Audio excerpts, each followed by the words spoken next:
মালদহে কচ্ছপ পাচার রুখল আরপিএফ। দিল্লি ফেরত ফরাক্কা এক্সপ্রেস থেকে উদ্ধার কচ্ছপ।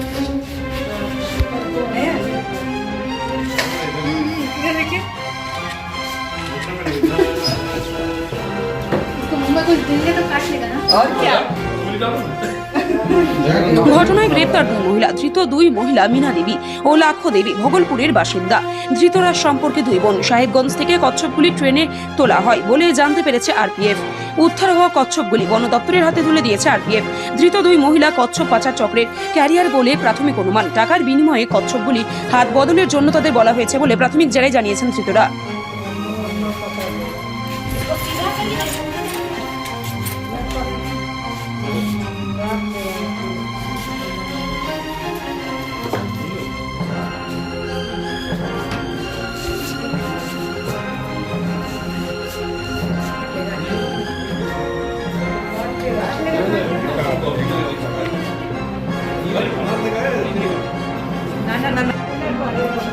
अरे बेटेड है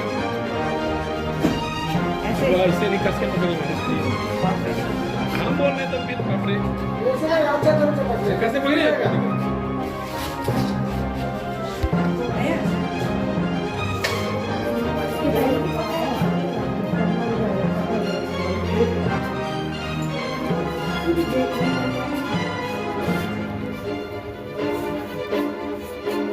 মালদা বা পশ্চিমবঙ্গ এটা কিন্তু একটা চেন রয়েছে, যে চেন কিন্তু কাজ করে, যে চেন কিন্তু এই কচ্ছপ পাচার চক্রের সঙ্গে যুক্ত এবং এটা কিন্তু একটা সংগঠিত চক্র। এমনটাই আমরা এর আগেও মালদায় একাধিকবার দেখেছি, যেখানে কিন্তু কচ্ছপ উদ্ধারের ঘটনা ঘটেছে এবং আটকের ঘটনা ঘটেছে যারা এই কচ্ছপ পাচার চক্রের সঙ্গে।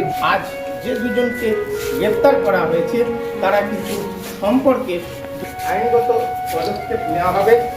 আজকে বন দপ্তরের সঙ্গে এই কচ্ছপগুলিকে নিয়ে গিয়ে তাদের সংকল্পদের রিপোর্ট নিউজ টুডে লাইভ।